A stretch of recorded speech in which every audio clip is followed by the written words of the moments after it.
Entre Ross Béthio et Saint-Louis, le village de Tilène vient de lancer sa toute nouvelle usine de transformation de riz.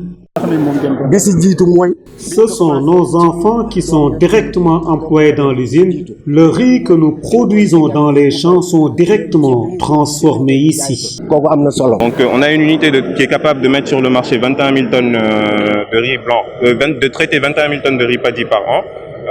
En général, on a pu créer 53 emplois. L'usine va avoir 11 emplois permanents, 21 emplois saisonniers.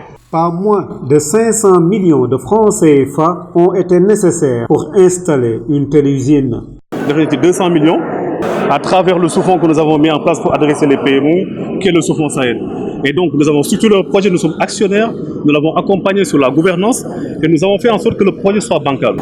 Et nous nous sommes rapprochés de lui pour lui proposer un prêt de 300 millions en partenariat avec la CNCAS. Et nous avons libéré immédiatement, comme il a dit lui-même, les 115 millions qui lui ont permis d'acquérir l'unité de production. Une telle initiative doit être rapidement dupliquée et répliquée un peu partout au Sénégal. C'est un puissant moyen de fixer les jeunes au Sénégal. Donc en 3 mois, les sommes ont été décaissées et qui ont permis donc à DB Food, à M. Momarba, de réaliser son rêve.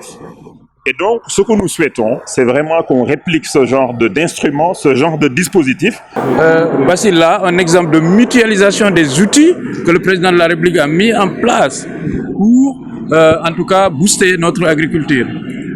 On se félicite que ces jeunes soient venus ici s'installer pour participer à l'émergence d'une agriculture moderne. Cette usine fait déjà dans la diversification. D'autres céréales peuvent également y être transformées.